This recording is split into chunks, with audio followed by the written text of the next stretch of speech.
Hey guys, welcome back to the channel. Today I'm going to be analyzing Ocean Protocol and going over my thoughts and analysis. So if you are new to the channel and you want to show some support, please leave a like and subscribe. So in the short term, we are consolidating below this very key green zone that I've outlined from 23 to 26 cents.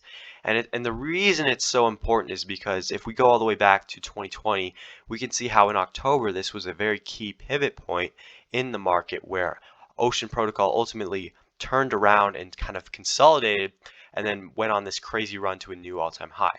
So we had this second low here that was just above this level where we saw buyers kind of front running this low because they knew it would hold as support, and that kind of showed how strong it was.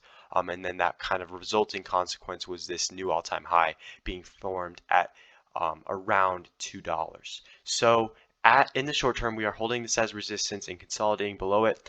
What we would like to see for Ocean to be bullish is for price action to start making its way back above this level and reclaiming it and holding it as support.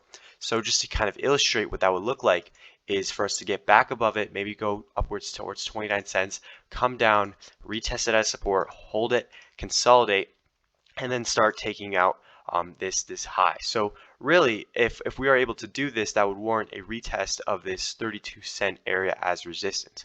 And the reason this is strong resistance is because this was kind of the level we double bottomed in the summer of 2021 when Bitcoin was really testing its $30,000 low as support. So this was kind of a turnaround point in the market when Ocean Protocol had this double bottom and then started trending back up towards these higher levels. And a lot of altcoins actually made some double tops, but Ocean Protocol, as you can see, did not make it back up to this all-time high.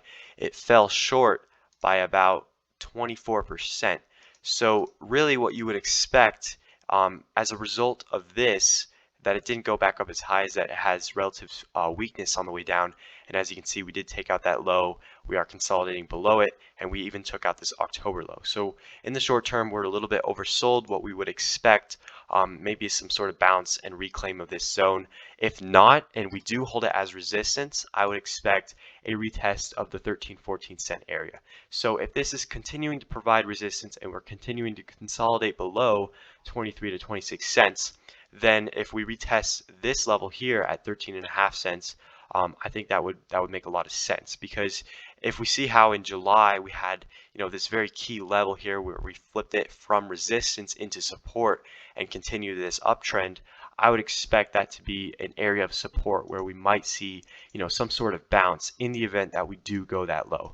So some sort of bounce like that, maybe ultimately after that we could retest this green zone and maybe flip this. So something like this, where we would get back above it, hold it as support, and then later the downward sloping trend line would be much lower, so we might even retest that as resistance. And if we can flip that, that would be a great sign. But I think that is going to be a key level to watch out for in the event that we do make it up to that level. However, I would say that if Bitcoin is trending below $20,000, I wouldn't give this a huge possibility or chance, but in the event that it does happen, I would expect this 9-cent area to absolutely hold as support. This was the consolidation in the 2020 phase, mid-2020, where we kind of consolidated before going on this massive bull run. So I don't expect price action to get down this low, but I have it outlined in the event that Bitcoin is going below $20,000, because I just kind of want to outline all possibilities, and this is going to be a key support level if we make it down that low. And again, I don't think there's a high chance we do. I think this level at 13.5 cents would be sort of that last support region that we would see some sort of bounce off of. But just in case it does make it down that low, I have it outlined in the chart just because I think it's a major support region.